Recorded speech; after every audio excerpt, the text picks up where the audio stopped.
And I will now do the acknowledgement of country. Huron District Council Audit and Risk Committee members acknowledge and pay respect to the traditional custodians of the land and waters, the Nurrungeri, whose ancestral lands are on which we meet today. We acknowledge the deep feelings of attachment and relationship of Aboriginal people to country and pay our respects to elders past and present. We also extend that respect to all First Nation people. So first on the agenda, just welcome. We have Councillor Hill, Councillor Bland, Councillor Taylor and Councillor Roundtree via Zoom. And staff present at the moment, we have the CEO, we have Director of Community and Corporate, Rex Muni, the consultant via Zoom, Georgia Weebrecht, as the minute taker. Sorry, at the moment, I think the Director of Infrastructure and Assets is coming. Okay. I'm sorry, that's actually someone's present anyway. And we have no apologies therefore. So number 4 on the agenda, we just need the confirmation of the minutes for the Audit and Risk Committee meeting held 6th October 2020. Is there any questions, comments, alterations that members? No. So if someone would like to move the motion that those minutes are confirmed, Councillor Hill, seconded by Councillor Bland. All those in favour? And that's carried.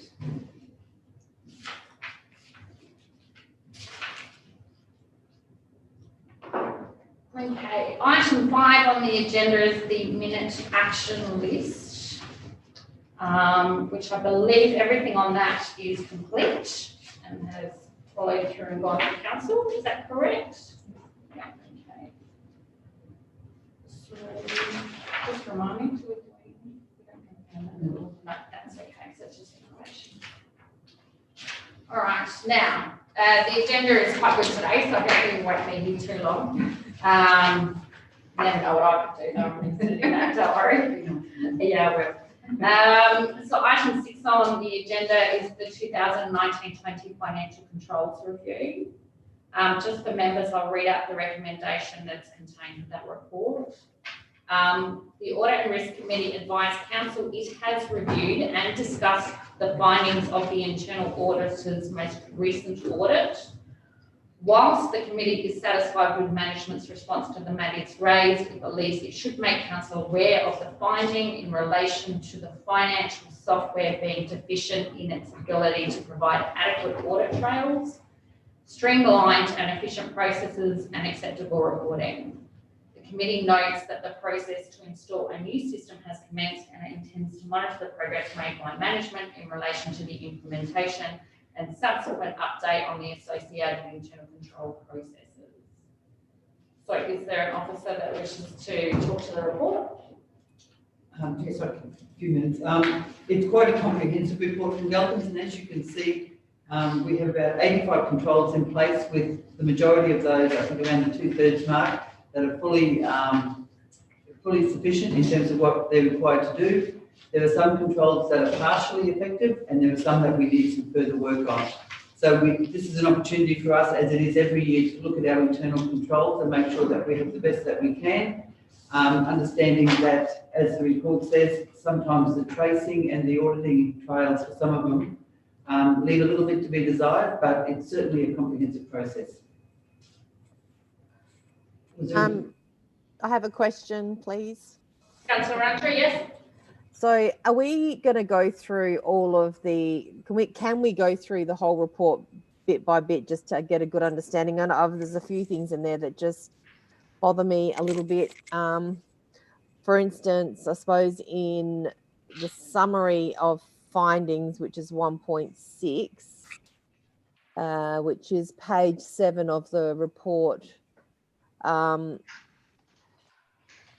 like there's so much in there that just doesn't seem, that just is just bothering me. And I just wonder if we could just go through it bit by bit. So I find it, for instance, it's a little bit disappointing, I suppose, when we've been at this for so long, to still find that instances of purchase orders still being issued after the date of the invoice is still going on, when this was something that was a problem years ago, and we still seem to be having these same issues. Evidence of procurement procedures undertaken were not retained on a file for sample of suppliers, no declaration of conflict of interest documents. I mean, these are really basic council things. That why are we still having these issues now, when these were things that were certainly brought to my attention years ago when we first ran for council? So why are we still in the same position? That's one of many questions that I have. I mean, we do have the options that we can go through each of, I guess, the higher risk areas, those that have been noted as, I think there's ineffective, and then we've really got partially effective. They're the two worst ratings, I think. I know that'll take quite a while, so I'm just wondering the best approach to do this. I'm happy if members want to go through each of them individually, or are these ones we want to concentrate, maybe the ones that Councillor Roundtree brought up. I think I'd like to hear a little bit more about. Can I please just have a bit of a...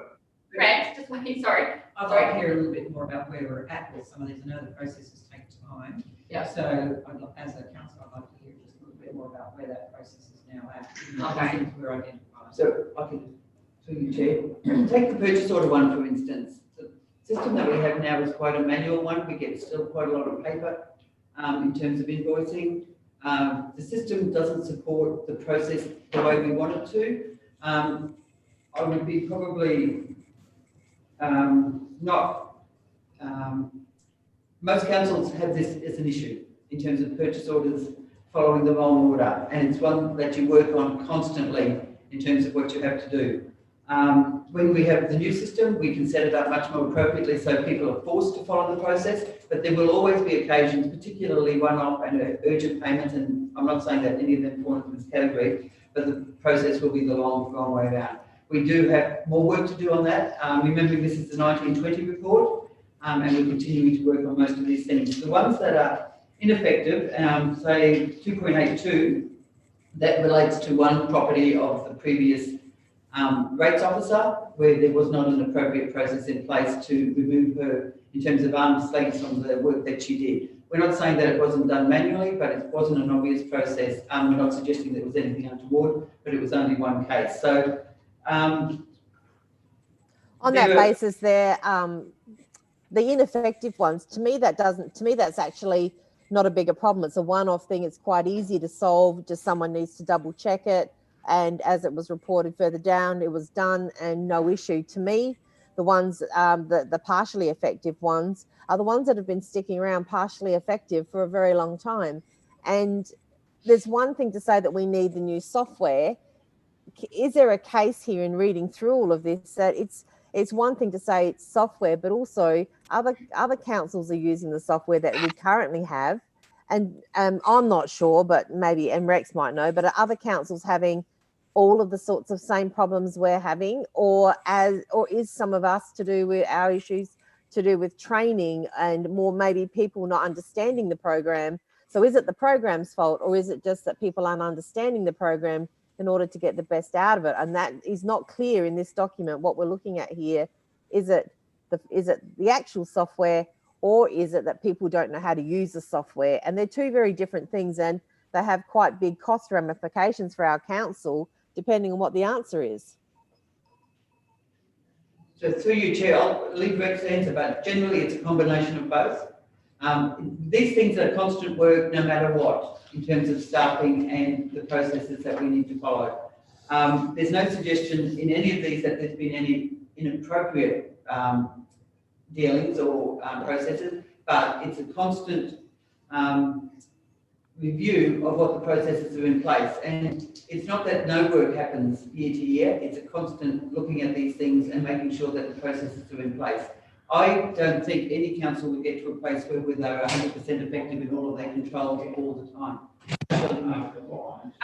I'll speak in a minute. I'll just give the financial consultant, Rex Mooney, a chance to speak. Yeah, look, I see what you're saying, Lisa, but none of my clients use Civica. And the few unfortunate times I have had clients use Civica, it hasn't worked very well at all. So I wouldn't be surprised if they are getting similar reports to this.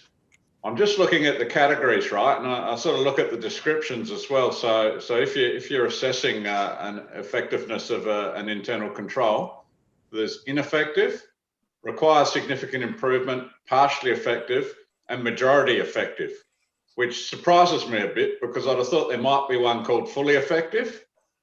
But either way, this is the third least serious, partially effective, and I think the way it sounds makes it sound worse than what it is. And without looking at the detail of it, I wouldn't really want to comment too much further. It's not the level that I get involved at with things. But just on another matter, I just want to sort of remind the audit committee about the most recent finance committee that we held, where we adopted a finance committee work program. And just where we discussed about the roles of the finance committee and the roles of the audit committee. Now, the audit committee's, I think we agreed was a bit of an oversight committee designed to satisfy the legal requirements and transparency and accountability, whereas the finance committee went to that next level. And so we developed a finance committee work program that specifically covered this issue. So I'm just looking at it now, and if you want to have a look at it later to check up on me, you can see that item 3.1 of the Finance Committee was to review and discuss detailed internal control reports received from Council's internal auditors, Galpins, with a summary of outcomes to go to the Audit Committee for comment. Okay. And so I further add to that when you go to the Act and have a look at section 126, section 4, part C, and that's dealing with the roles of the audit committee. It specifically covers the audit control, internal control. So it says reviewing the adequacy of a number of other things, internal control systems and practices of the council on a regular basis. So what we're supposed to be doing at this meeting is actually making sure that processes are in place, which is, effectively what's happened with this report. Now, I remember on numerous occasions, I've sort of said, well, we don't really need this big detailed report going into a public agenda. I mean, even though the Finance Committee is also a public agenda, it's the type of thing that forms operational. And if you think about it, it's the type of thing that the Finance Committee should be looking at, because it's that level of detail that the elected members want. So most councils don't have a Finance Committee, but there's clearly issues here that the elected members want to investigate in more detail. So accordingly, that's why we've set the work program up in the manner we have.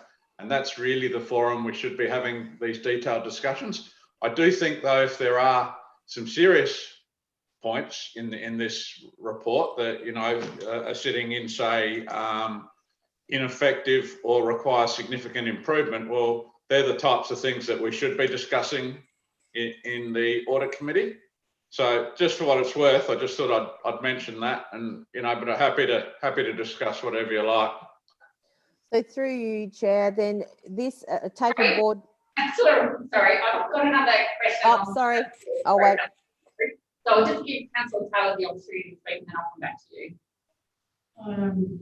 Through the Chair, so is what Rex is saying that this report should have gone to the Finance Committee first before the Audit Committee, or it's received by the Audit Committee and then discussed by the Finance Committee? Because surely the Audit Committee is the overarching committee. It's the one which is a requirement, and the Finance Committee is non-mandatory. So which order should this report actually be received in? Can I answer that? I guess in answer to that, I don't think there's any requirement to go either way. The issue is that the Audit Committee's responsibility is to make sure internal controls are working, that the processes are in place. I would also say that it's up to this committee that when issues are raised in these sort of reports, that there is a process of the council to follow through, that they are fixed and that they know is, there's risks and not there. And that's the audit committee's responsibility to make sure council is doing what it should be doing. What I can see in my understanding from Rex is your finance committee is much more operational.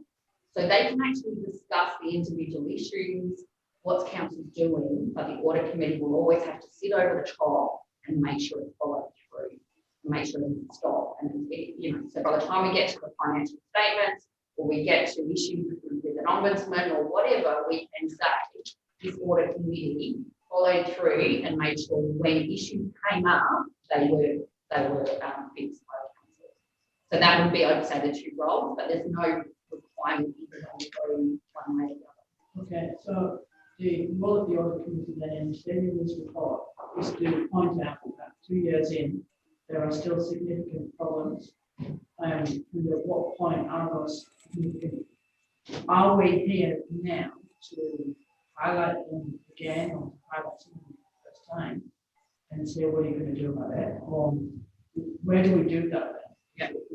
I don't think I agree with you, and it was, I guess, an issue that I've raised, and this is what I do see that a lot of work committees do, that they get ongoing reports of what are all the outstanding items from your audits, internal and external. Okay, we've got 5 significant issues, 4 not so. These are the action plans we decided we needed to implement, and this is the date we're going to implement it by. And every meeting or every couple of meetings, we get a report back to say, okay, we've now fixed 3 of those, and they're fixed. We've got 3 left to go. So this audit committee can see that council is following through and continually working on these things. And we'd also get reports comparing of what was the last or internal audit like. Have those issues now all been resolved, and what are the new issues? Whereas I feel like this report is definitely a moment in time, but we have noticed you guys have historical understanding that I don't have, so I don't know what was previously. But that we can see, are we? Oh, yeah. For you to, we could make this a standing item, and it just yes. The next audit committee, we will come back with a comparison, I suppose, of the 1819 to 1920, so you have some context around that, and also that we will have an update of what we've implemented against the partially effective. So in the partially effective ones, there's probably 3 things that are working and 1 thing that's not. What are we doing about that 1 thing? With the ineffective ones, what are we doing? So we can come back on as an update at each of your committee reports. I can promise Councillor Roundtree that you get an opportunity, so I'll pass over to Councillor Roundtree.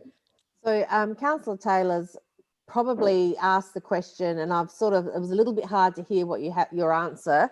So I just want to clarify that the process with this report is about accepting the report, but the detail will be discussed in the finance committee.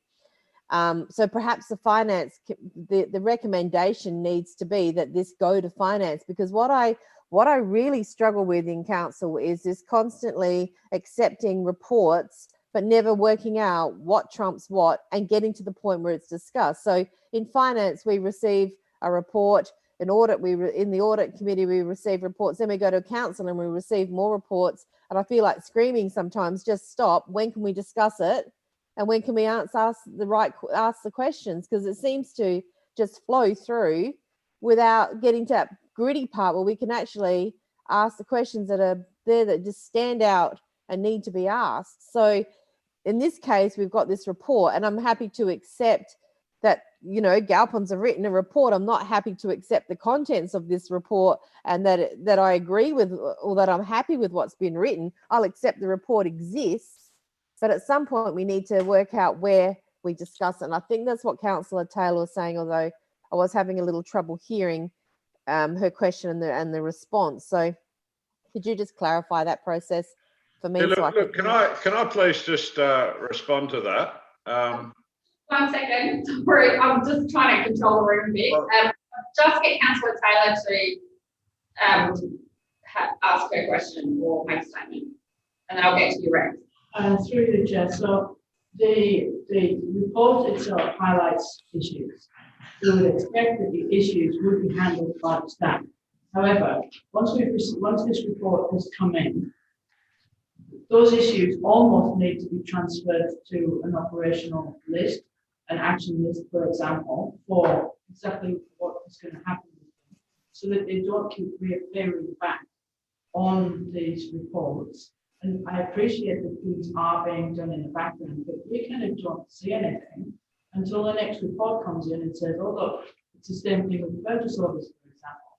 So there's sort of a bit of a gap here between we're reading this report, we can see that there's a problem, the staff appreciate there's a problem, but then we don't hear anything about it. So to say that it's an ongoing issue, if you like, and it's being addressed, we're missing that middle information to see that it's being addressed, and you're now 50% towards completion of the task rectification, as an example. Yeah. Financial control, Rex, ready?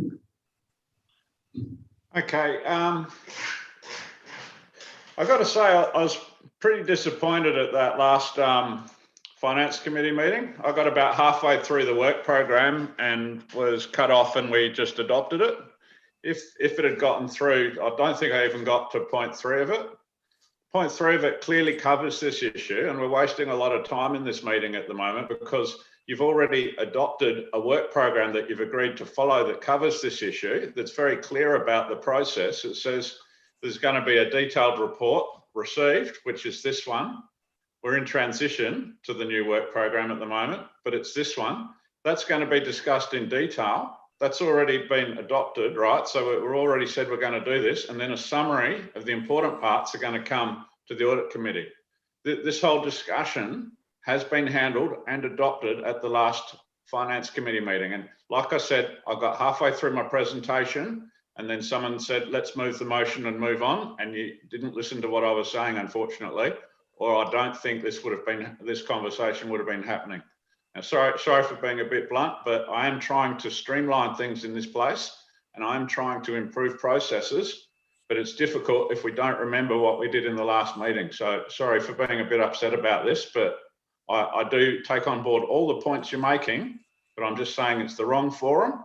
The Act clearly says, it clearly handles this, Section 126, Part 4, Section C, clearly handles what the role of the Audit Committee is, and what we're discussing at the moment isn't it.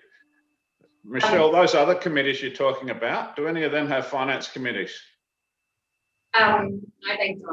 No, so accordingly, it probably would be appropriate in that situation for what you're asking to be coming to an audit committee. But if you've got a finance committee that's designed to be streamlining the operational efficiencies, that's the forum it should be in. But if anyone disagrees or wants to do it differently, that's fine. But I'm just trying to be strong and just trying to keep you on the path that I'm trying to take you down to a better system where these types of complaints that you're continually bringing up will go away because you'll be happy with what we're trying to deliver. So sorry if I'm a bit upset about this, but I feel quite strongly about it. I'm going to get Councillor Taylor to have an opportunity to speak, and then Councillor Hill. Yes, Councillor Taylor. With respect, Chair, we are the Audit Committee, and therefore, if we don't understand something, we are within our rights to then ask for clarification. Whether or not the report has been presented beforehand, or whether it hasn't been presented beforehand. As far as the governance report is concerned, have we seen this report before? My understanding is not. Through council, Tim wanted to do the presentation earlier in the year, And I believe with it's a right. draft. Yep. Yeah, And we then- haven't seen this The report. final one. Not the The final. presentation of this report to the Audit Committee is the first time we've seen this report in Final. its current form. In final, yes. Therefore, what I'm not quite sure what Rex is referring to. But if we need to go over and over these processes in order to understand exactly what's contained and what we're doing with what committee, etc., we're within our rights to do so. And I couldn't remember seeing this report, and therefore, what I have asked Councillor Roundtree is, at what point do we see this report, and at which committee do we address issues within it? We are not accountants. We are members of the public with very different backgrounds. And therefore, if we need to spend 3 hours here understanding what is presented, then I think we should do that. Councillor. So one of the reasons I came on was to learn. And because I'm not a detail-oriented person, I was overarching certificate. And I do find, as Taylor said, because we've got that extra layer of having a finance committee as well, there is some confusion about what we do with it, what we do with finance, and what ends up going through to council meeting. So possibly a flow chart or something outlining the actual role of each committee and where the information goes and at what point does it get recommended, adopted, changed, whatever. Because that would really help me to understand which of these levels. If you like, I've got the report in front of me at the moment that you adopted at the last Finance Committee meeting. We could just have a quick flick through it to refresh your memories. I'm actually okay not to do that at the moment. I know there seems to be a lot of, unless members would like to, look at what the flowchart or the document that Rex has at the moment. Do you want to do that? I think I think that while we have this recommendation, it appears to me that we actually now need to take it back to the finance committee, which is more a working role, and review some of the stuff in fine detail and ask the staff for not only what they're going to fix, but how they're going to fix it, and then come back, because this is the overarching committee. And I think what Rex was saying is probably correct as well, in that we have got some of this information in different formats in the past, but and in supporting the problem that we've got is that Councillor Hill's suggestion on the flowchart makes sense about when is a report presented to whom, and at what point then does the overarching information come up to the audit committee. In the past, there hasn't been a finance committee, rightly or wrongly. That went a long time ago. It's now back, and we do need to streamline that a bit so that we're not stepping over those work paths and trying to reinvent the wheel. Staff already have a lot of stuff in place, and whether the new system is actually going to fix the problem, I want to be reassured that system that we're going to spend a certain amount of money on is actually going to have it, because it's not just about the system, it's about process, policy, and training. And unless we've got all of that underneath the system or on top, however you want to see it, isn't going to be any better. So that should be at the finance committee level to do that. So whether or not this then goes back to the finance committee to have the conversation around the actual fine detail needs to be discussed. I think, and I'll take this opportunity now to give a different perspective, in that I, as an independent, who are not part of the council, while I can see that you have a finance committee and that is internally okay for you to have a finance committee and do what you want with the finance committee. However, as an audit and risk committee, we have legislative requirements, which is what Rex was talking about earlier. So I, in a way, have to ignore what's happening in a way. I look at what will happen in the finance committee and I can see that council's properly considering things, being educated on things. But as an independent member, all I know is my responsibility is to make sure that the requirements of the act are fulfilled in my responsibility with the audit committee. And it's not as chair, it's as an independent member. And one of those would be that I need to be satisfied that your internal controls are working adequately. And so seeing a detailed list, yes, is okay, and that's what I see at every other audit committee meeting I go to. I see this detailed list. And I listen and I hear and make sure I am comfortable that council is resolving those issues, or they know about them, or there's nothing that's too enormous that will really affect the future on council's ability to keep going. And again, that's where I would say it is then my obligation to make sure when there are weaknesses found, they are followed through and they are fixed in a timely manner.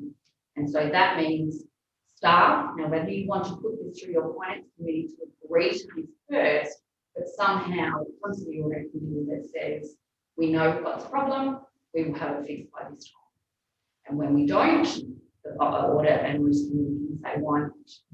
And if they say it's because we're under-resourced, we just can't get time to do it, we can then direct the council, because this is the audit and risk committee. We can direct the council to say, hey, this is really important and we need to provide resources. And so I understand that you've got flow charts and decisions of your council of how you want these two bodies to work together.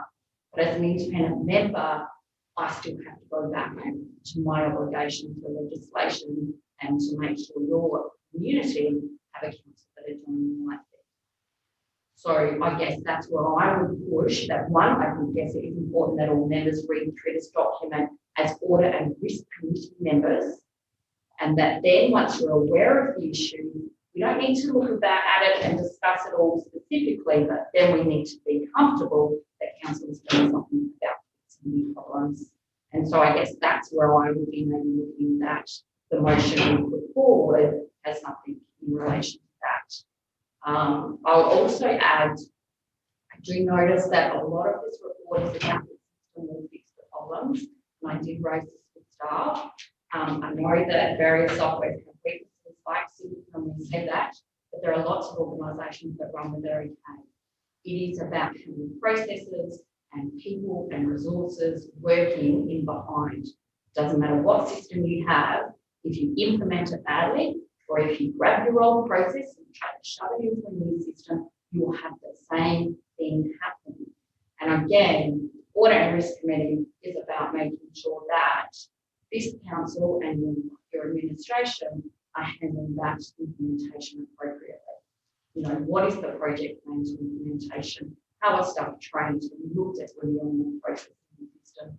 You don't get in the nitty-gritty of what they are, but we just make sure that systems are in place. So that's sort of my, I guess, side of things in the role of this committee. So I'll have to give Councillor Taylor an opportunity to speak. Yep. Through you, Chair, I appreciate your overview, but I also appreciate what both Councillor Land and Councillor Hill have said, especially Councillor Land, which is that a lot of this report effectively hints that everything will be fine once we get new software. Now, that may be the case, and it may be, I think we do appreciate that the existing software is nowhere near easy or possibly effective in the reports that they're producing, so perhaps the staff just can't produce the reports which are required.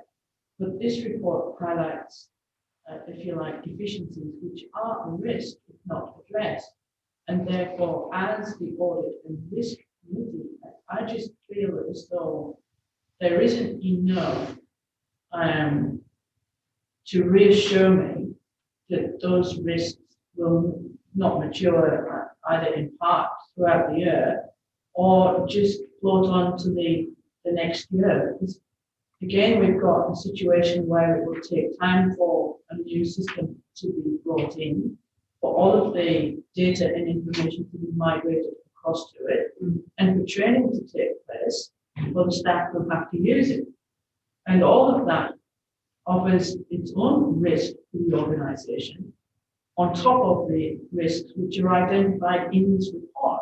So I'm still not comfortable with going forward, because as we are very often told, we accept these reports and recommendations, and it's almost like here's the hammer over the head when you accept it. Therefore, kind of we as the committee or council are almost put in a position of feeling as though they're represented in the first place. So it's still a concern to that we just don't have enough information going forward on precisely what to rectify these issues in the coming 12 months or before the next audit committee or using audit committee. I guess all I can say, in the report, there is a lot of detail. There are management responses of the actions that are supposed to be taken in regards to each of these items. I guess I can open up for members in regards to if there are any specific items that they want to discuss with staff present at the moment. And then I think if we can move forward and decide on the motion that we will, the recommendation that we should put to council in regards to this item. So councillor Roundtree, are there any specific ones you do want to discuss? You talked about the purchase orders, the purchasing side of things previously. Would you like staff to respond to that one specifically, or?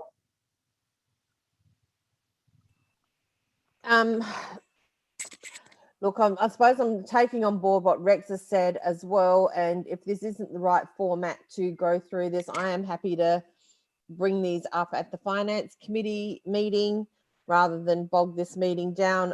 There were a number of things that bothered me, and it is going to take a while to go through them all here.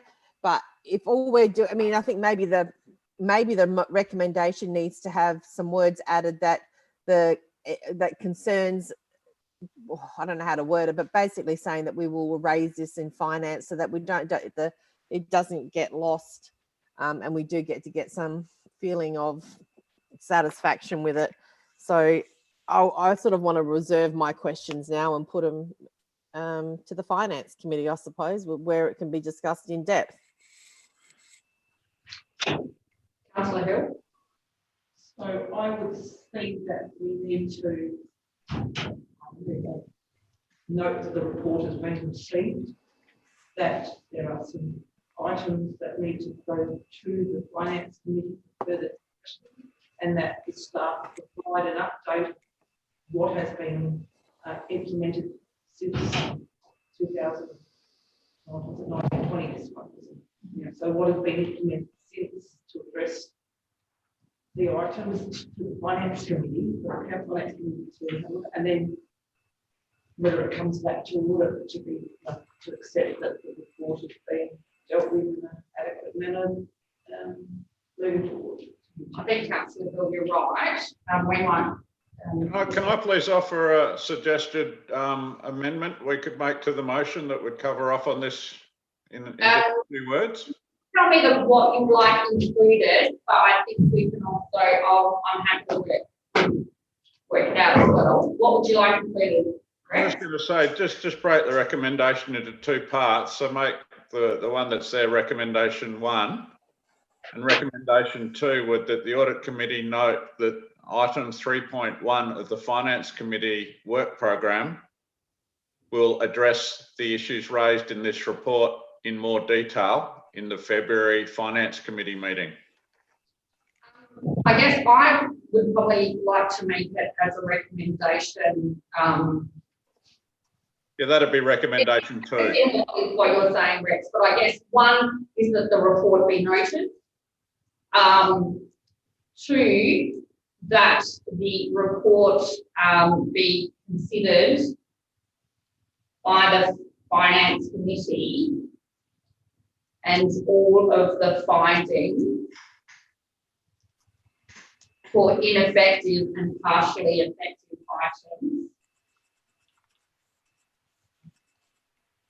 be discussed with appropriate action plans put in place. I think you still need to include the second sentence. 1 and 3, that the progress of the resolution of internal control issue be a standing item or be reported back to the Audit and Risk Committee on a regular basis. Through you, Chair, that being the case, does this mean that at our council meeting next Tuesday, we won't have mention of this meeting in that agenda? Because to me, we've got to go to finance now, resolve these issues, come back to audit, then present this audit to the council, the full council. Because if we present it in its current format to council next Tuesday, and then we go back to finance, and then we go back to audit, then we go back to council, doesn't that just make it more confusing? Like, shouldn't we get the process right? I'm going to say just council needs to consider it. And whether you do that through your Finance Committee or whether you do it through your full council, is really up to your internal committee process. But ultimately, your council needs to resolve it, come back to this committee and say, these are the actions in place, so that this committee can, as an independent committee, can say, yes, this is all being followed through. Can I through Deb, just get confirmation? Yep. Sorry, can I just, yeah, I think you're right. I think it should be pulled from the council meeting because it's out of order, Lisa. It just wouldn't make sense to put it there because then it's going to invite discussion when we haven't had a chance to go through it in finance committee meeting.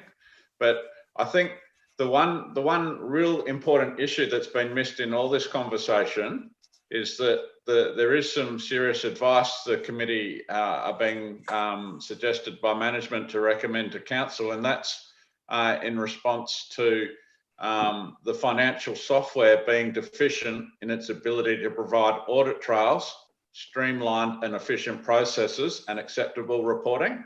Now, if there's one message coming out of this entire report that's actually relevant to the audit committee, that would be it, because that is actually quite a critical observation, and that is something that should be made, that the audit committee should be advising council about. So I think that needs to find its way into the recommendation somewhere. On that matter, through you, Chair. Yes. On that matter just raised by Rex, we have an issue then that I'm not comfortable recommending to council that anything happen with regards to the software, because none of us have seen anything. We've been to one presentation on one set of software. We've had reports that there's others been considered and it's maybe narrowed down to a couple. So I don't think we're in a position to recommend anything. And what's not clear from this report is the problem lying with the software, or is the problem in the past, current, future lying with staff not understanding the system, and has training been offered? I don't think as councils we've been given enough information to make that decision about where the problem lies. And if it isn't software, or if it is software and staff training's needed, we're going to be in the same position. And as Councillor Taylor said, we're still now 2 years before we're probably going to get any decent reports out of all of this, because we've got to transfer it over, implement it, train up, and then we're pretty much at the end of our 4-year term.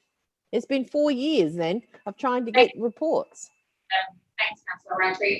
Councillor Taylor. Through you, Chair, I appreciate the software issue, and I understand all of the inherent issues with implementing a new system, and especially one we haven't seen or been introduced to, or its effectiveness going forward. But the things such as 2.6, which is accounts payable for the purchase order, this is just one item in the whole report, but there are things in here which are operational, of course they are. However, what concerns me are things such as staff will provide training, be provided training to ensure they provide commentary explanation around variances or less than 5% or whatever it is.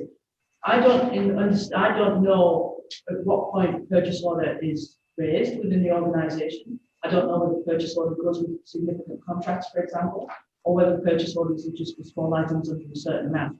Therefore, 5% on a $300,000 road is a significant variance, as opposed to 5% on the TV. Therefore, that's really a broad amount, or a broad approach. And I think we as a council need to go through each of the items on this list and highlight, take a little step back to items which are on previous reports, just to ensure that they have been addressed. And therefore, I'm really finding it very difficult to accept this as an audit and risk committee without having it before the finance committee and going through the finance. Thank you, Councillor Taylor. I wonder, and I understand that the concern with the IT system, and it is one part of the problem and processes. And for example, that whole purchase order issue of not throwing purchase orders will still be there, no matter what system you have. People will still not raise a purchase order. And it's not until you tell your creditors that they won't be paid until they can quote a purchase order that you can stop things like that. So there are other processes and things you can put in play. But my understanding from reading the detail of this report, there is inadequacies in your audit reports, which is the ability to change a lot of information behind the scenes without having proper documentation being spat out by the system. So there are definitely failings But I wonder, Councillor Roundtree, on item 2 of the motion, that we could say, we could get it to be including. So report be considered by the Finance Committee and all of the findings for ineffective and partially effective be discussed with appropriate action plans being put in place, including the requirements of a new IT system and the development of a new process or something like that. So Roundtree, are you happy with that motion? I'm going to need to see it, or at least just you say it again, because I'm trying to follow along here. So could you just read it to me again, what you're proposing? You see the agenda on your screen? Yep. No. Okay, I'm going to read it. So the motion at the moment is 1, the report be received and noted. 2, the report be considered by the Finance Committee and all of the findings for ineffective and partially effective items be discussed with appropriate action plans being put in place, including the requirement of new IT systems and the processes. The including the requirement to consider UIT, I think, rather than a fait accompli.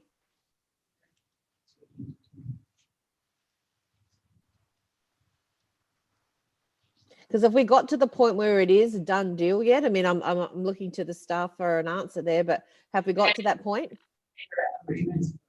And the tender's closed on it at the moment.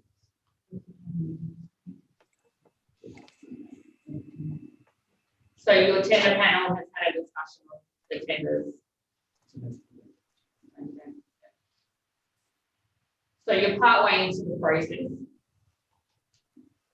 So I think we need to just indicate in there then in that recommendation that council still needs to consider, but rather than just say it's a fait accompli, that we're definitely getting it, because I would really love to see some information around that. I think it's a massive expense for this council.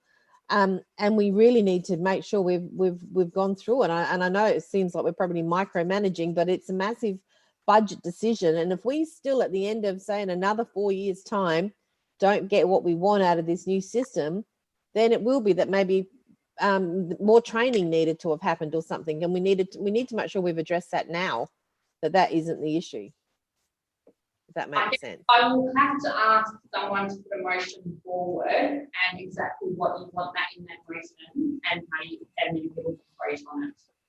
Because I think that may be up in the air in regards to what members agree on in regards to the consideration of the new IT system.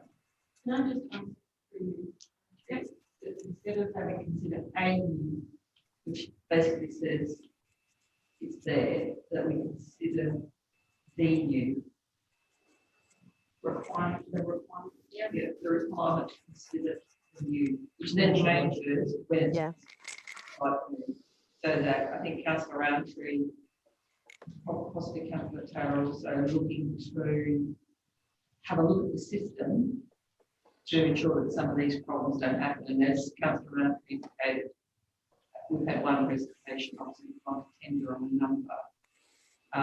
And as councillors, these issues have come up. It's been long-standing that people said that the previous system was poor, therefore the information we received was also poor.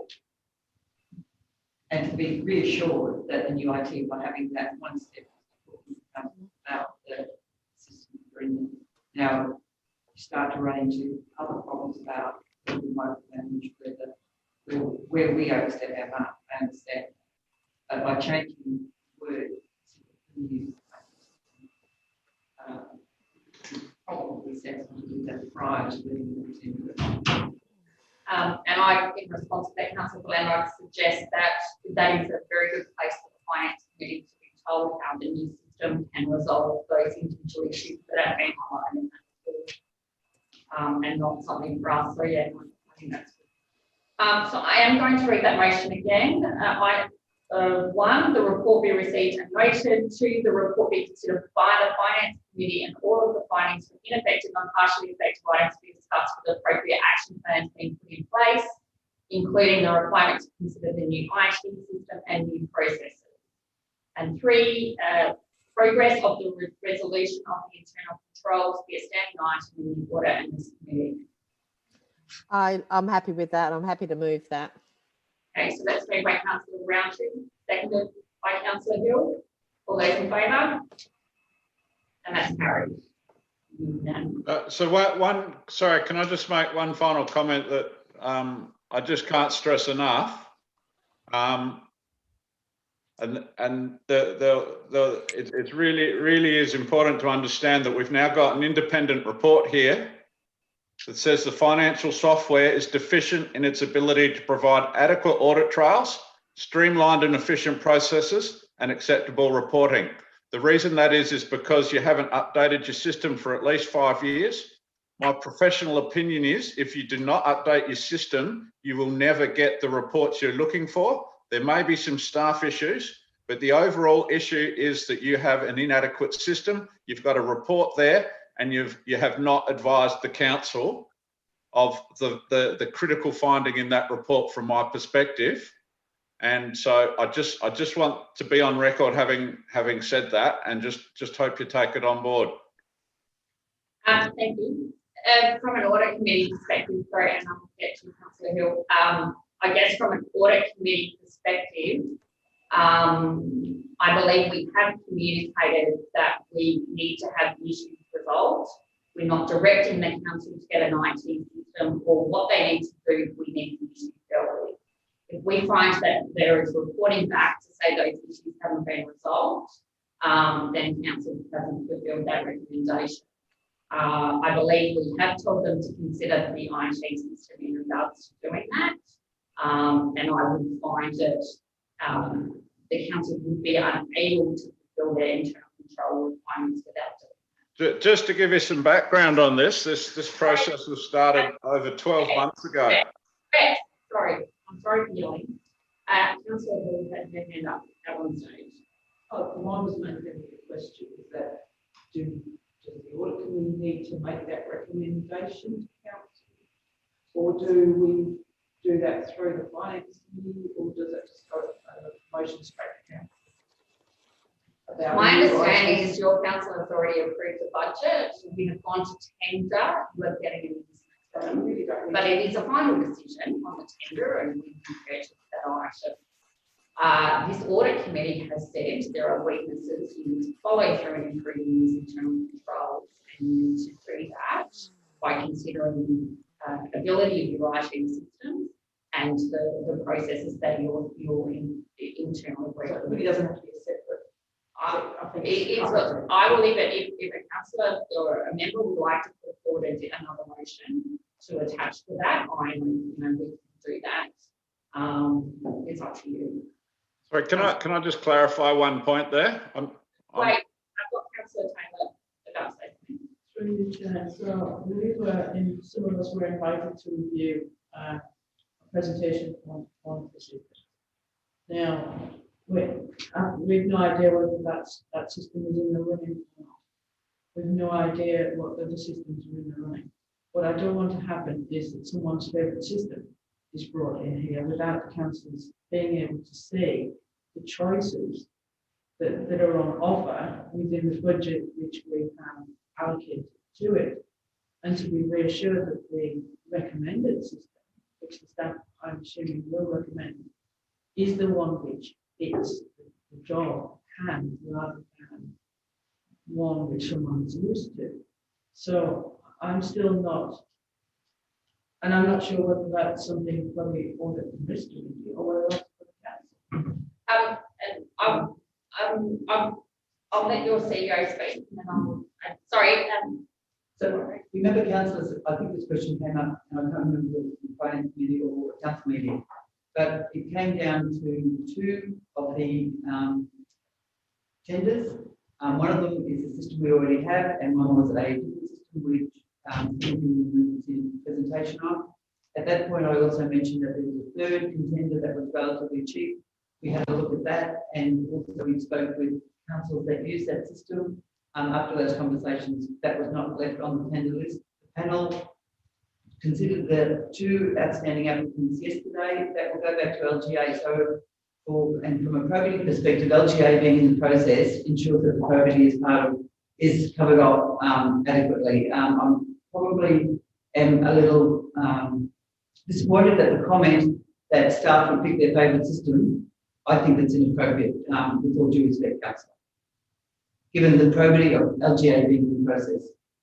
And my understanding, and I'll get Rex to talk about any of these tender processes are that you do have a selection criteria. And with IT systems, they're very complete in regards to every module and the requirement that every module has to complete.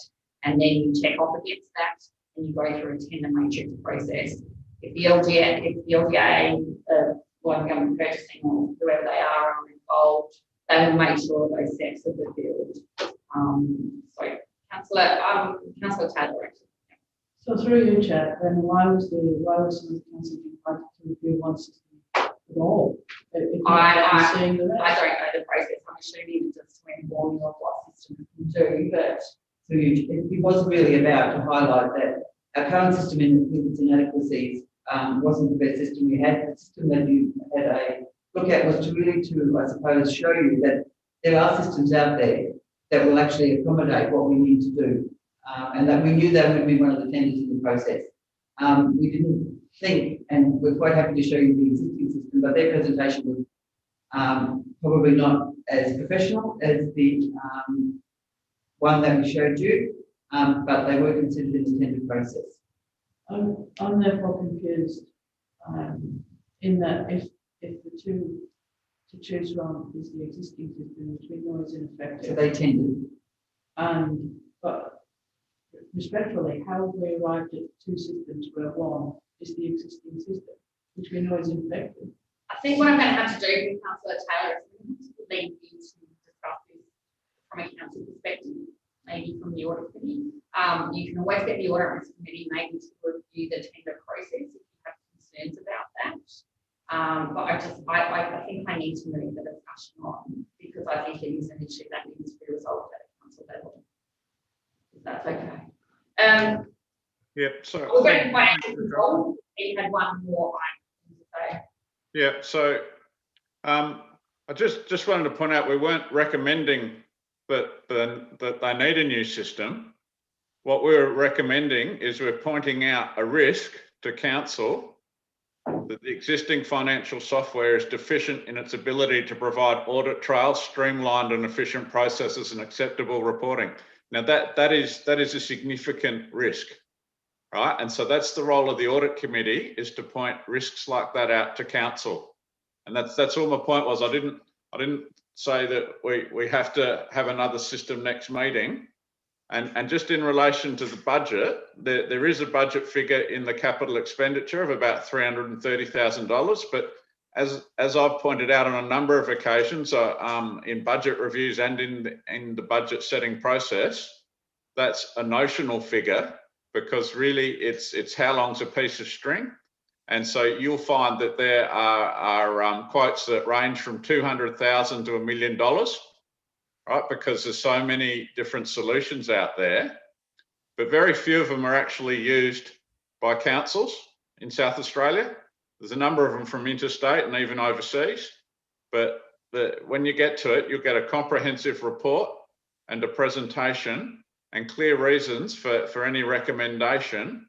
But that's not the purpose that I was trying to bring in today. I was just trying to suggest that as an audit committee, we've got an independent report here with a really critical finding of some deficiencies in our reporting system. And it's not to say that there's not deficiencies in the way the staff operate or the specific processes. They probably need to be addressed as well. But to me, just trying to keep a focus. That's what I think. Sorry, Lisa. Yeah, so then on that basis then, should we have another motion to go to council that does just pull out that one particular thing without making a recommendation, just bringing it to the attention of council, that we note in the Galpin's report what Rex just said, and that way we've done what we're supposed to do? I'll leave that open to the members if they wish to make that. without knowing the systems, without knowing the state legal deficiencies, I can see his report in regards to what the applicants have raised in regards to audit report. I think a lot of, personally, the management responses here are putting a lot of weight on the IT system compared to what it will do for what you need in regards to improved process. So my personal view is it's a bit of both. So it really is up to committee members of how they, if they do wish to put that forward, and I'm happy to have a motion to put forward. Well, if the other councillors agree, then maybe if that is a significant finding of the Galpin's report, then perhaps we need to make it as a recommendation to at least let council know. Not that I think they're not aware of this already, but if we need it formally in writing, then I'm happy to move such a motion. Councillor Bland. I'm probably a little bit on the other side of that. Madam Chair, is that I'm going to leave that discussion at council and to see where it goes from there. I think we probably covered all the points, whether it be policy process or IT already, and I think probably it is mentioned in the recommendation at this point in time, and I'd be quite happy to leave it to that discussion at council, and if council then requires more of the audit committee, or for that matter, the finance committee, and I think it goes from there. Well, I can suggest Councillor Roundtree should put the motion forward, and if we get a second go, we can vote for it. Okay, I'm happy to do that. So what would you like the motion to say? For Rex, can you help me with the words, please? Yes. That the audit committee advise council. Recommend to council or advise? No, advise council, because we're not actually making any recommendation for action. We're just pointing out a risk. So the audit committee advised council that a recent report from council's internal auditors have identified that the financial software is deficient in its ability to provide adequate audit trails, streamlined and efficient processes. Stop, please. Internal auditors that the financial software is inadequate. Sorry, where are we up to? Internal auditors that the financial software is inadequate. Sorry, I couldn't hear you. All right. That the Audit and Risk Committee advised council that a recent report from council's internal auditors that the financial software is inadequate. Sorry, that the financial software has been found to be deficient in its ability to provide adequate audit trails, streamlined and efficient processes and acceptable reporting.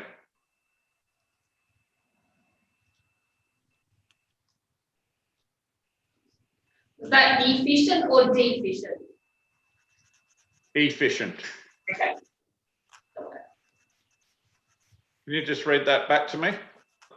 That the Audit and Risk Committee advised council that a recent report from council's internal auditors that the financial software has been found to be deficient in its ability to provide adequate audit trails, streamlined and efficient processes and reporting. And acceptable reporting. So the word acceptable before reporting. Okay, and just for the record too, I'd fully support those findings of the internal auditor, just from my observations, because obviously I'm heavily involved in the system now. Councillor Roundtree, are you happy with that motion? Did you hear that? Yes, I'm happy with that. Do I have a seconder? Okay, I don't have a seconder, sorry, that lapses. No worries.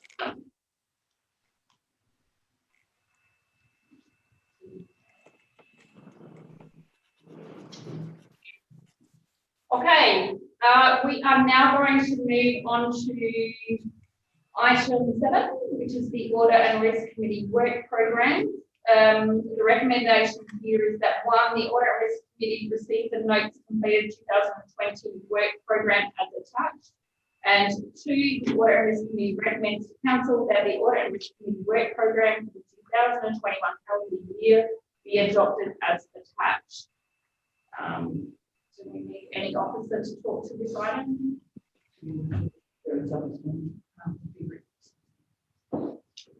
Rex, would you like to speak to this at all?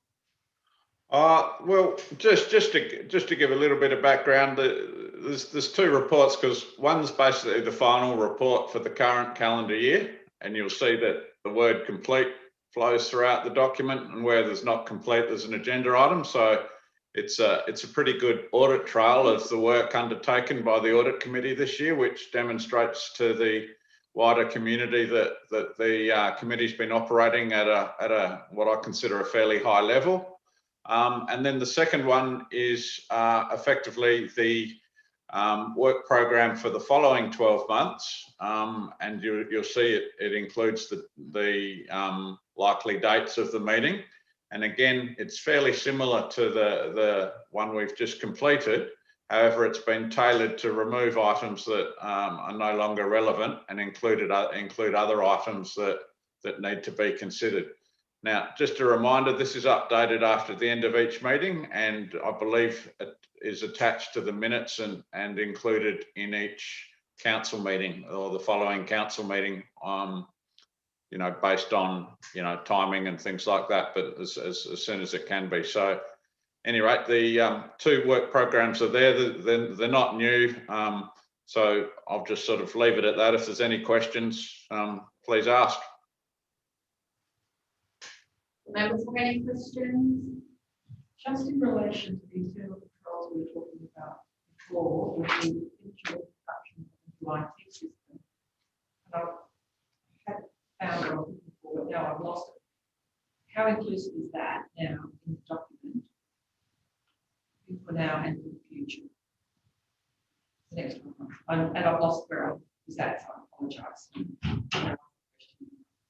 Sorry, I couldn't quite hear that, if it was a question for me. That's right. Council Bland just related the fact that we've been talking about the controls, the new IT systems, and how that sort of is affected and was needed to be incorporated into the work program. Is that correct? Yeah. Okay, that's you. So, Councillor Bland, through your chair, what we are doing now is the project plan for the implementation of a new system, regardless of where it is. For example, yesterday we had training with all the coordinators, team leaders around their budget ownership of particular programs. So we will go through a series of things with the budget owners over the next couple of months as we implement the program, because I think the comment was made, if you just transfer what's in the old system to the new system, you'll be in a world of pain, and I couldn't agree more. So not only are we making sure that what we transfer into the new system is fit for purpose, but we're also making sure that the staff are trained in the new system. And so it's probably a true saying that garbage in, garbage out, and we don't want to be in that position, as I think Councillor Hill said, or Taylor, in 2 years' time, for the very same thing. So there's about cultural change and training for staff, as well as ensuring that the new system, so that will be in a project plan, so we can incorporate the project plan into the suite of work that needs to be done for the next 6 to 12 months. Is that the question you asked? Yes, so that it remains, we're talking about remaining content that remains in the system to be addressed. So there are regular updates. Yes. Or yeah, training.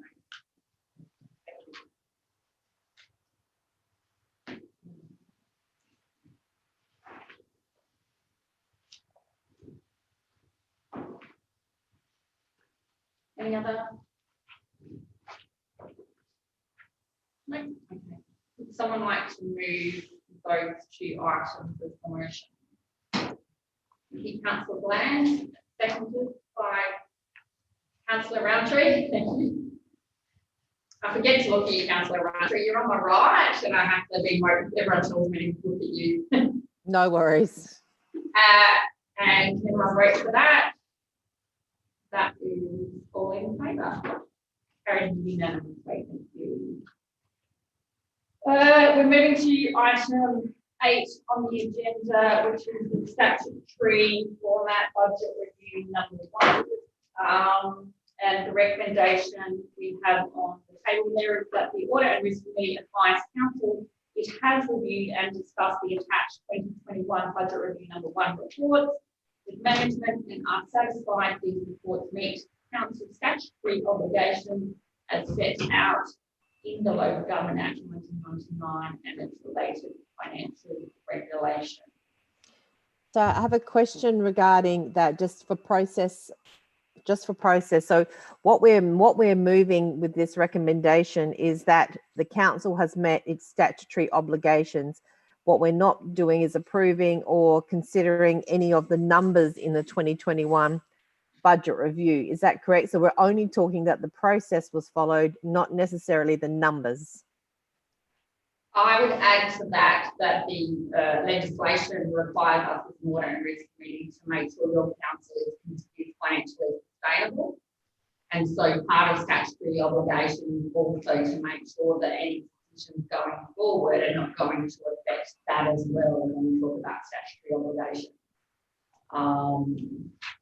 This is the first time I've seen a motion worded this way, because it does sound like we're just begin to say we're fulfilling statutory obligation. Yeah. So I guess I would maybe question that wording. But when I looked at that, I sort of took on the thought that the legislation says we have to make sure council is making financially sustainable decisions as well. So I think it's confusing. I took it to mean that we're just basically, this audit committee is all about the process, not the detail. The details in finance. So in that case, it's sort of fitted that what we're moving is that the process was followed, not necessarily the detail is correct. That's how I take it. But I take your point about the statutory obligation to say that our council is running the way it should be. It's a bit of a grey area. right. Yeah, look, I worded that, so I think, yeah, any changes you want to make to it, I think go ahead. Can you hear me, Rex? Yeah. Okay, sorry, I think Councillor Bland is going to say something. Oh, sorry, I can't hear her though. Recommendations about the basic says and improve council that we just satisfied that we received a report, not necessarily content. So what else? Okay, sorry. And now, Rex, sorry. Sorry, yeah, I was just going to say, make all the changes you want. I'm quite comfortable with that. If you want, I guess what I didn't want to do was recommend that council adopt it, because I think council need to discuss these issues as well. I think that, you know, if the audit committee note any areas of financial risk, again, as we did with that last motion that I worded, we point out any areas of risk, but the end responsibility in approving these budget changes needs to sit clearly with the elected member body, not with the audit committee. So I guess that's what I was trying to achieve with the motion. But again, happy to have that changed in any way that you guys see fit. I think just from my experience through a number of councils, I have some audit committees that just see these afterwards. They don't see them beforehand. It just confirms again, like I said, that they're not making financially unsustainable decision making, as well as that the internal administration is preparing the reports in to fulfil the statutory requirements. I have some committees that just have it as a note to say this report was given to council, go and have a look at it. And it's up to audit members to go and look at the reports and raise any concerns if they can.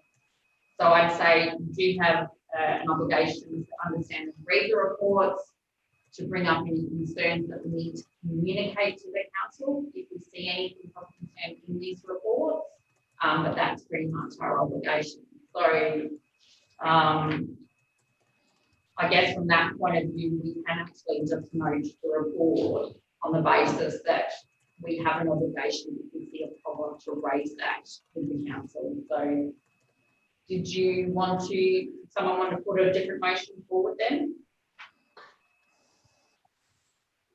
So question really, so if we just note this report and we probably reasonable amount of time to go through this report, if we're going to pass significant questions. Therefore, those questions now probably should be referred back through the council. I guess if you had 3 issues to raise, my understanding is you have an opportunity to ask staff any questions in regards to these current numbers, and then go from there into determining what we would like a motion. If there are no areas of concern, I think it is worth that the Audit and Risk Committee advice council had to review and discussed it, and also that it knows. If you wanted to put a beat, I'm not quite sure. The word review, we don't actually do that review. Okay, so have you read it? Yeah. Look at it. I think it depends on how we want to use the review. One I'd suggest, I know, we need to discuss and look at the numbers in the report. So is there any officer that, I know Rex went through, but is there any discussion or anything you'd like to direct the members in regards to this as well, for budget review fund? So, the chair was probably as expected. I'm sure, I think it'd be easier if we answered a specific concern rather than went through line by line. Yeah. I mean, my overview from the numbers, it hasn't really altered much from the original budget. The major effect you have is carry forwards. Carry forwards, the roll-on effect of a carry forward by the end of the financial year is minimal over the 2 years, which got expressly end up in the same cash position. You had, I guess you had the win from the rate rebate, the additional income from the rate rebate, which is good. You do have a reduction in employee costs, which is related to unfilled positions. And I guess from your point of view, as long as the council has been adequately resourced and those positions are being fulfilled, they were the sort of issues I had. And I mean, just to stress, if you get a report, and I'm unsure what your process is, but you are able to ask questions, I believe, before the meeting, to make sure you're comfortable with the numbers and other areas of concern, which is something of what I've done. So, yeah. Councillor Roundtree. Just a quick question then. The 640 odd thousand that was identified in the asset management plan in the Galpin's report, does that show up anywhere in here? It said that we had, because it's to do with capital. Was this a number that jumped out at me to do with our capital not lining up with the asset management plan, which created a $640,000 something or other? Is that meant to be, or is that shown, or is it not supposed to be in this report at all? Rex, are you ever? Well, I actually that's an interesting observation, and it's not one that I'd picked up on.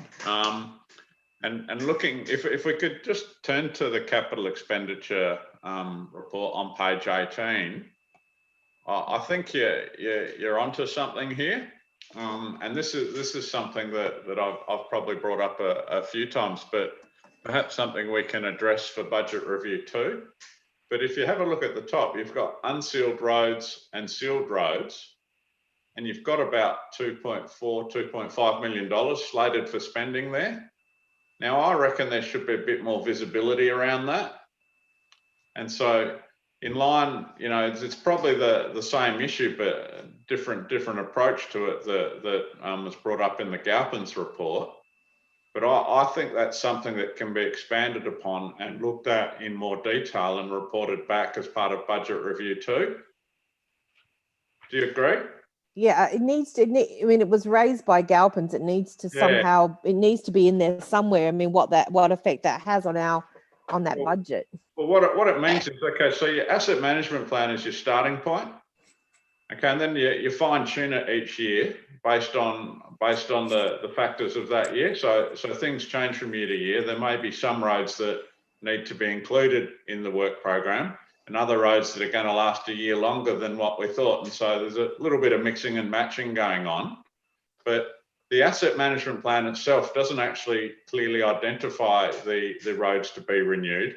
And also, if you have a look at it, it's got a fixed amount per annum, which is unusual, because normally, you know, not all your roads wear out at the same rate. So some years you might expect to see more spent in this area and other years less. So like I said, you're onto something here, and there's a number of issues it brings up for me, and it's I think it's something that we need to take on notice and investigate further, and in particular what I'd be proposing is that we actually itemise these two one line, the unsealed roads and the sealed roads budgets, and provide a bit more visibility around which roads are being worked on and how they relate to the asset data that's sitting in a SEDIC that underpins the asset management plan. And it'd be interesting to see what comes of that, because I've got to admit my focus has been more on operating and trying to get the systems and operating budgets and reports and all those sorts of things sorted out. I haven't really turned my attention much to the capital side of things, other than to note, as we did, as Michelle did, as the auditors did, and as I have in a last couple of years worth of financial statements, we write off a large amount when we resheet a road. And so if you recall, there's $1 million to $1.5 million each year in depreciation write-downs that should have occurred throughout the life of the road, which hasn't. And so I actually think it's another area that we need to get a better handle on. And you'll also note too that Councillor Arthur brought that up at one stage in one of the meetings in the long-term financial plan. We've also identified that as an area that needs to be investigated and better data obtained in order to better inform the long-term financial plan too, because it's not just for this immediate year, it's also got ramifications for next year and the year after, but even further than that for the next 10 years really, because it all sort of ties in together. And when you're looking at it, that 2.5 million is probably the single largest item in your year's worth of expenditure. And to have that in two lines is probably, like Galpins have pointed out and like you've pointed out, something that needs to be investigated further and additional information provided. So just what it actually said was the initial. So it was the initial 2.10.1. The initial 1920 budget was not aligned with the asset management plans, resulting in a reduction of $607,000. That's right. So we need to explain why. Yeah, I don't think. And I think this is the process to do it in. And like I said, I've just got to hit things one at a time, and I've had that on my hit list, as you'll see in the long-term financial plan. I've identified it as an area for future improvement, and I think the time's coming now that we need to sort of investigate this a bit further and start to give a bit more visibility into it. My suggestion would be is that the asset management plan was last updated for roads in 2018. And so we'd be looking at about year 3 of that program. But as I said, it's the same number every year for all 10 years, which surprises me. So accordingly, the number in the budget in my mind would be more accurate. But like I said, I'd like to hear back from DIA and see exactly what makes up those numbers and then report back to you accordingly. But it's a valid observation, but I think it's more of an indictment on where the asset management plan for roads sits rather than which where we're working on. The budget sits. Thank you. I guess just to go back on what Councillor Roundtree brought up, my understanding is the Galpin's report part that you were talking about is the disconnect where there are strategic plans put in place and then council moves away from those strategic plans and numbers. And that was because it is as part of the internal control framework that one of the big strategic risks that can occur is where council makes decisions in regards to long-term financial plans and asset management plans, and then moves heavily away at any annual budget process or budget review process. And so that can heavily affect the financial sustainability of a council, given that it has plans, its borrowings, its rate raising on those strategic decisions. And when it's suddenly backflipped, that can put it all, there's a risk that council will not achieve what it needs to. So I think that's what the Galpin thing is bringing up. And I do take on what Rex is saying in regards to your asset management plans. Generally, what we should be able to see in a budget or a budget review is these 1 or 2 lines from a strategic high-level reporting format, and then the infrastructure departments can report back to you in regards to individual roads and projects and how they're travelling and what's needed. And I believe we have our acting infrastructure person, so I don't know, would you like to add anything to that? Yes, well, what our asset management plans, like Rex alluded to, do need to be updated, and we need to do that by February. So one of the items that we would probably look to address in that update is whether our depreciation is applied to individual roads. So you look at a road that's 10 years old and you really see that 10 years depreciation against that individual road. At the moment, to the best of my knowledge, I'm not in active for a little while, but to the best of my knowledge, we depreciate our unsealed network or a sealed network as a total network. So we basically say combined all sealed roads are depreciated by X number of dollars in this financial year. What Rex is alluding to is maybe we get to the maturity level where we can say road A has depreciated this much, road B has depreciated this much, and we just need to have a bit of a strategic decision around whether that's appropriate for a council of our size or if it's appropriate to be depreciated at a higher level. But that's something we need to consider upon review of the asset management plan. Sure. Okay. So I'm waiting for someone from Motion. Can I suggest that we do note the budget review one? Is anyone happy with that?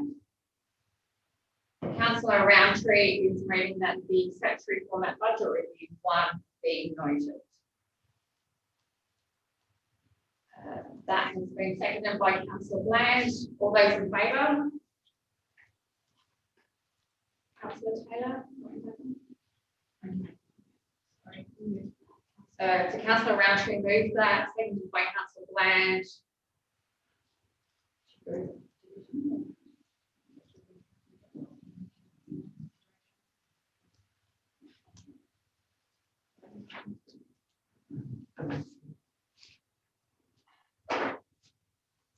Okay.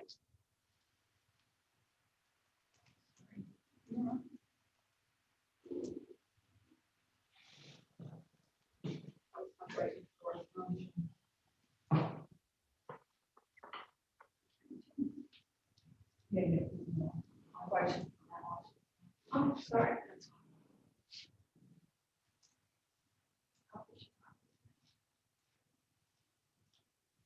Okay, so now we move on to item 9, which is the credit card report for the Chief Executive Officer.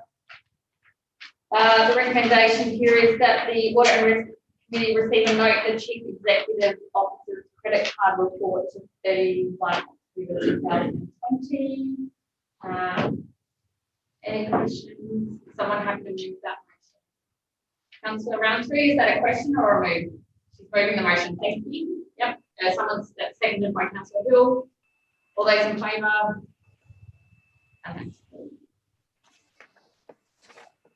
Okay. Other business. And I will, similar to previous meetings, ask the CEO if there are any emerging risks that the audit committee needs to be aware of. So one of the things that we've talked about over the last couple of meetings is the impact of COVID. We're now just going to do it from our rates perspective to see what that impact has been.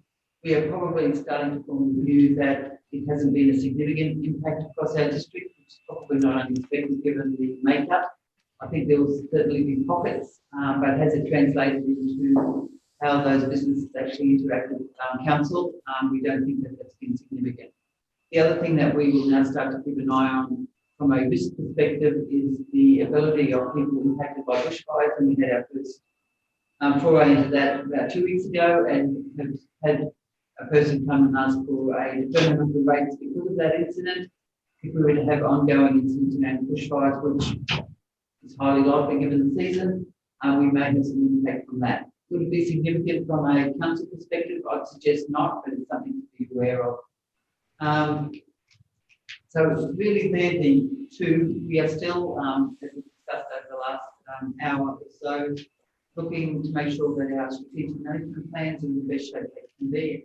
Our asset management plan is the next one, as James alluded to.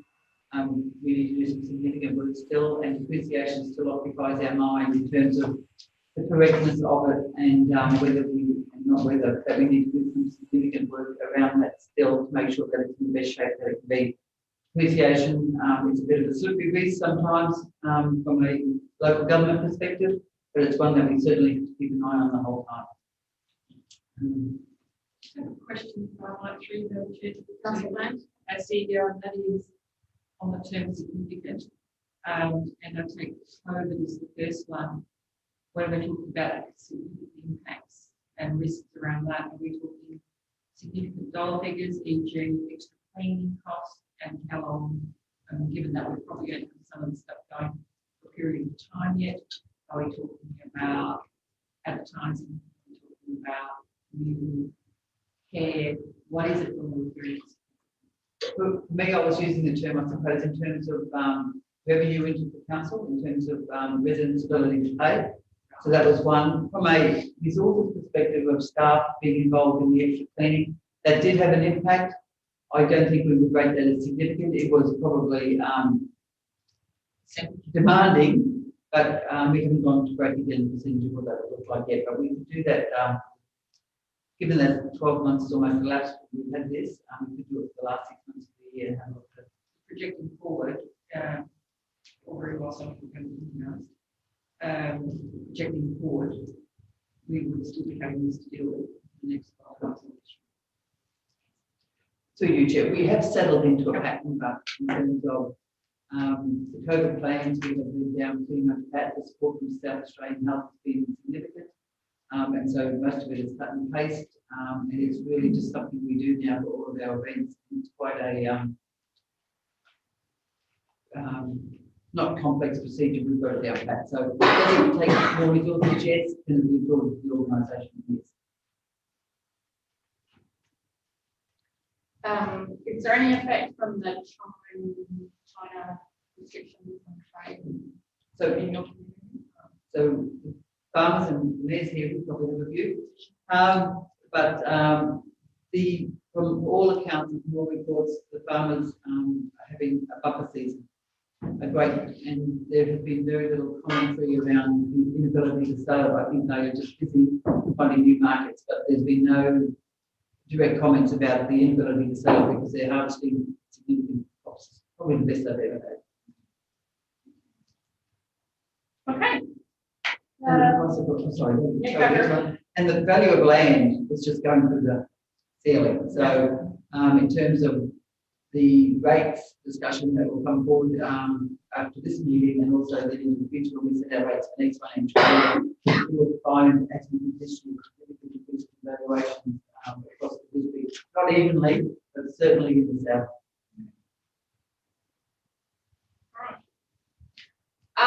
That leads us to item 11, which is closing the meeting, but I will actually ask about the next meeting for that. Are we going to take it?